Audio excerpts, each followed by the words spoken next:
Namaste everyone, welcome. Today our topic is about gratitude. Most of us know this word gratitude, and it simply shows that you're being thankful or being appreciated, like you appreciate what you have in your life, or sometimes it's like being humble and being grounded or whatever you have. But often in our life we don't really appreciate. We don't really thanks to the people. We don't really say sorry to somebody. In yoga, the word called santosha. Santosha literally means that contentment. There's two words actually in santosha. Sam means ease or being comfortable or like joyful or something like that. And tosha means all together. So if you notice, it's like this all together at ease, like so you became like experience this ultimate joy, the true happiness. But how do we experience true happiness, and how do we experience this like joy? I think gratitude is the most important thing that the yogi or the like you or me or anybody around us, gratitude is like, it's like an attitude, and it is very important to carry this quality of mindset, behavior, characteristics, or a thought or action or a speech. For example, when do you last time you really say, hey, thank you, to a person? Really, with the open heart, with like completely like from your gut, like your core of being, you say thank you. When do you really look into the person eye and say thank you? It might be difficult, we often get away, okay, thank you, to being very casual and all. But saying that thank you and asking for forgiveness, like I'm sorry, or you say, but some people they say sorry but didn't really mean it. But I'm not here to point somebody, but I'm just giving an example that thank you and sorry has to come from your gut, from your core being, completely opened to that will experience the contentment based on the Sri Patanjali Yoga Sutras, mentioned that santosha. Chapter 2, 42 verse, he said that santosha anugamat sukha labhaha. By contentment, a supreme joy, a true happiness is gained or experienced. And that happens when you have this, it's not like without going for outside things or looking for happiness, or I'm going for shopping, I'm going to buy all this stuff, or I'm going to meet these people, or I throw myself here and there. That's not that's what we're talking about. A yogi who experiences the inner. In the last previous video, I talked about the koshas, Anandamaya kosha. If I add to that link to this video, to access that blissful state, this supreme joy, I think we have a lot of work to do. The first thing is, like you write a letter to a friend. Well, these days we don't write letters, we write emails or text messages, right? Find a person that you want to say thank you, or find a person that you want to say sorry. Maybe it's been a long time you didn't really say truly, and that shows gratitude. And that shows the attitude. So gratitude is an attitude. That's one of the things you can do, and like truly open yourself and saying thank you, I appreciate. So appreciation, it's more comes close to that kind of quality. But our brain often look for the like kind of you often, I would say, our mind is based on the neuroscience is designed differently. Like back of the brain is always like a kind of how do you say that? You want to protect, like you feel tense, or let's say you go to office today, you have to face your boss, or you went to a certain meeting today, you get tense, all like you look for the protection. You're like, so what it happens? It creates certain tension on this what he called in a physical layer, the energetic body, Annamaya Kosha. It creates certain tension, and when it comes down, the energy, the pranamaya kosha, the energy is kind of like stops, or the prana doesn't flow. So what happens? Your mind gets disturbed. So why I'm adding that? Because based on the previous talk, that you have to access this in order to cultivate the inner energy. So if I back to the point, I back up a little bit. So that tension creates, because of our mind, so you need to rewire the brain, rewire the program of the mind, the human mind. You and I is the same. For example, if I add to from Krishna's consciousness, Gaur Gopal Das, he said that, we have a tongue, right? When we eat the food, sometimes the food's stuck in the teeth.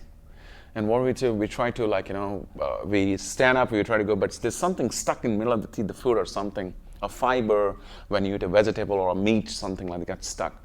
And your tongue goes in that direction, and you try to do this. So our mind, he said that, it's a very cool example. I mean, he said that the mind has the nature to go look at that tiny little, whatever you say, problems or thoughts or emotions or feelings based on your past experience or the events that happen in your life. We often get stuck there. And you want to get cleared up, but you're not looking at the bigger picture. So this nature of the mind has to rewire and reprogram your mind by practicing the meditation, dhyana, concentration, one-pointed focus, and dharana. And that's like sustained concentration, or what we call meditation. It helps a lot. Like, for example, we have eyes and ears, right? The senses we talk about, like withdrawal the senses, pratyahara. It helps a lot. Close your eyes. Close your eyes and see what's bothering you. And see what is exactly holds you. I want to ask you a question, what are you grateful for? Or ask yourself, what am I grateful for in my life? We often look outside, as I said, like meeting people or, having luxurious stuff or this and that. Sometimes it's like, what is enough is enough. Why you need a lot? Aparigraha, kind of let go, the heavy baggage that you hold on to. Just like the tongue moving around and looking for the small things now. But there are things that you can appreciate in your life. For example, who's next to you right now? Maybe you can appreciate with that person either a loving relationship or friendship or a business partner or the person that you hang out with. But often, we label the name, for example, we want to label something, this is happiness, like we engage in a new business or going to move on to the new country or moving to the new city or join a new group. And then, okay, I'm starting all of my life, this and that. We kind of or getting a new girlfriend or divorce and getting a new wife or new husband and a new business partner or new people. We often label it. And we kind of escape from the whatever this thing has to fix. So what happens, I talked about it earlier, this changes the behavior based on your past experience. But what I'm trying to explain this point is to appreciate what you have, but not seeking for or asking for more. In yoga, the yogis, instead of happiness, the yogis have this contentment, is one of the niyamas, self-restraint. The yogis, if you look at in India, I've traveled to Varanasi. I've seen, I wake up in the early morning, 4 o'clock. I sat with him and he was just standing and I didn't ask or I didn't say anything. He was just standing in the tree post for like, let's say about half an hour. And then he sat down. I was just watching him, and then like this. I was like, man, I mean, like, I'm here to ask some questions. Like, I want to have a, like, try to have a chat, I have questions and all. And he talks about, after us, like, I asked him, who are you? Like, why are you, like, almost like half naked and you don't own anything? I said, he just said one word. Do you believe in samsara? Like, and of course, because as an Indian, I mean, I know this called samsara, the life, the wheel, like the birth, and then adulthood, marriage, and then like you die, and then look, you kind of like get hooked to this wheel, right? Samsara. He said, I don't want this. I want to be in a, like my karma is to just to stay neutral and connect with the sun in this yoga. He said he finds his peace by get away with all this busy life, material world, not owning anything. I know it's an extreme practice, but to just give you, I was like, I'm like living in front of like it's a good palace, and I took like the king's suit and I'm staying there, and I was watching this guy for 3 days, and then one day it makes me move there and go down and sit down in the early morning, like, bro, like, what's happening? Like, why? At the time I was like also, I think it was around 2016, I believe. And that moment, what he told me, like, why do you want so much? I'm like this. I'm happy, he said. I mean, this is enough. I wake up with the, as a sunrise, I wake up, I practice, and I go and I eat some meal. I don't even have mobile, he said. Why should I need it? And I'm like, And he appreciated it. I felt like, man, I mean, like, so humble. I mean, I can see that, the gratitude. If you see this artwork, it's like these koshas and this layer, the energy. I can see the gratitude. He was just like, And me also, I was like, oh, let's not disturb. We should have some manners, right? Like, when somebody meditating and doing it, I'm just gonna jump and talk at once. So you can see the yogis in India, they are very self-restrained, the niyamas. I'm not asking you to do that, but I'm asking you to appreciate what you have. Appreciate and being thankful and saying sorry truly. Or whatever you have right next to you, a dog, a pet, or a friend, or husband, or boyfriend, or friends, or the people around you, appreciate. Why do you need so much? And that's the, I felt like, I was like, oh wow, it makes sense. And after that, I start to ask not a lot of questions. I just like, all right, Om Shanti Namaste, and I walk back to the hotel, and I start to contemplate and like, try to manifest on those thoughts like, yes, it does make sense. I carry so many bags, I stop carrying now. I start to buy so many things, I stop it now completely. And I think that moment in Varanasi, is the place, where this, the spiritual capital we say in India. Varanasi, most of the yogis know. It's a beautiful place where you feel that the devotion is one of the part. Some people does actions just to surrender everything, all the fruits to the God, but not asking for clinging too much on things that they want to have or they might want to have so much in the future. It's like, so anyways, we're looking at more in the gratitude. So sometimes, contentment is about being okay with what you love, what you have. It's not about like, complaining. It's not about wanting what you don't have. And thank you, I would say, is one of the beautiful words, the two words, thank you and sorry. I think these two words is very powerful. Thank you should be like a mantra. Someone offer you something, thank you. I thank you very much. I would say maybe I'm grateful for what I have now. I am grateful for my family. I am grateful for that I have a beautiful dog. I am grateful for that you're watching me now, or I'm grateful for that I'm breathing. If I add to this, maybe if I pause a little bit.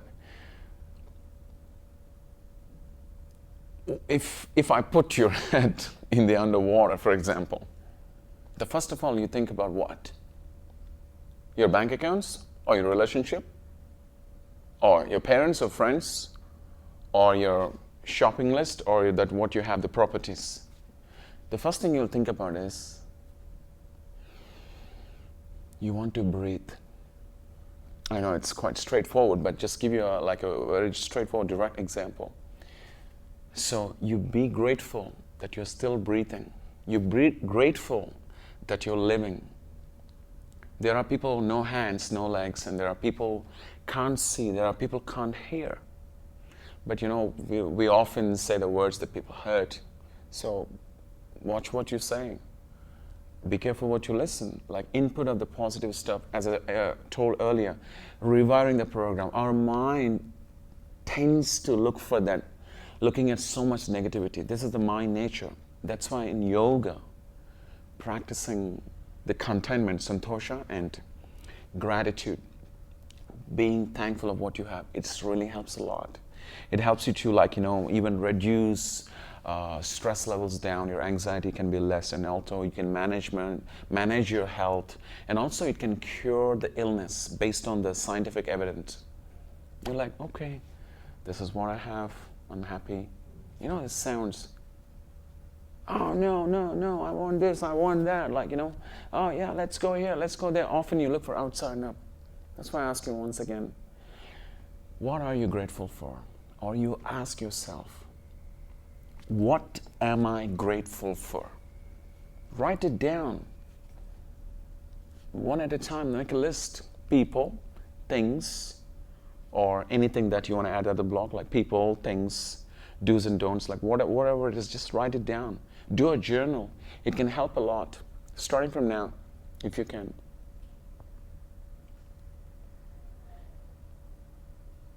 And I often smile at strangers. I don't know why. I found it, although it doesn't change your life, but it does change the other's life.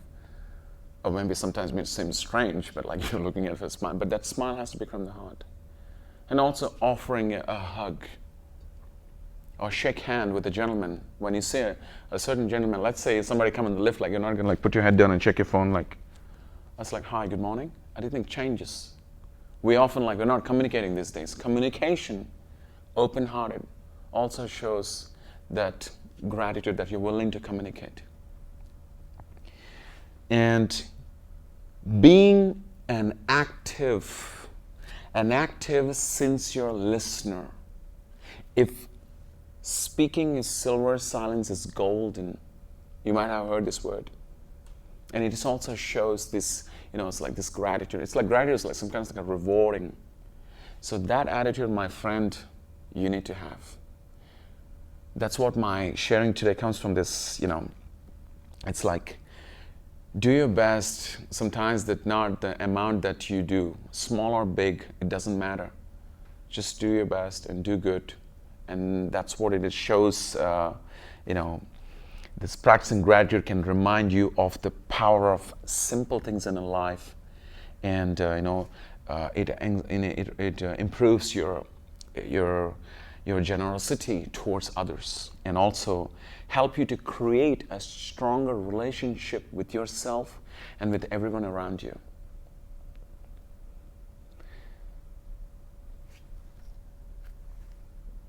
I would say, start practicing gratitude in your life, starting from now on. Take a moment to think something about you are grateful for. And as I said, write a journal, or take a time each day and notice and appreciate those simple things.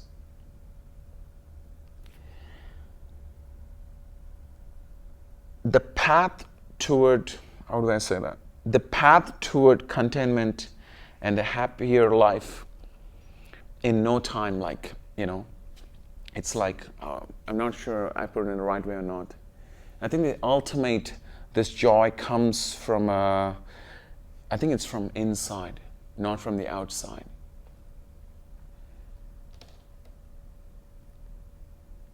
And also, being grateful, not being ungrateful, having like literally like appreciation from the heart that what you have in right now, it is important. Not the past, not the future. And that's what it shows in the meditation too. So I'm not sure I sound right or not. In the very this moment, who you're with, what you have, how you are, it matters. The rest everything up, I think it's not like a big matter to be worried about it. The moment that you live in, it matters that you're breathing. And the last point I would say, help others while you can. If you can, you help others. That is also shows gratitude and generosity. And time flies, and often the time won't wait for anyone. So, my dear yoga practitioners, the people who's that watching this video, time is like you can't buy time, and you can't stop time, but it can appreciate this space and time just to hold us together, to cultivate, deeply contemplate, and to show some generosity, and practicing gratitude can help us to experience the true freedom and true happiness. Santosha. So that's what this talks about, the gratitude. I want to say, if you're watching these videos from the day when I start until now, I want to say thank you that you're watching this video. Thank you that you appreciate. Thank you for your feedback. Thank you that I'm here because of all of you. And thank you for my wonderful parents. Thank you for my life. And thank you that I'm still breathing. And I want to say thank you that I'm still alive. So, thank you again, and I'll see you next time. If you have any feedback, let me know. It would be great to receive. And I would say thank you to have your feedback, because it let me improve and understand more, to learn more and share more with my open heart, with this passion and love that I'm towards this journey of yoga with a spiritual artistic expression, adding that elements, bringing that life to me and to you all, and inspiring constantly. All right? So, thank you. And for those who, I don't know how to say, just want to say thank you. Yes, thank you guys. Hari Om Tat Sat. Namaste.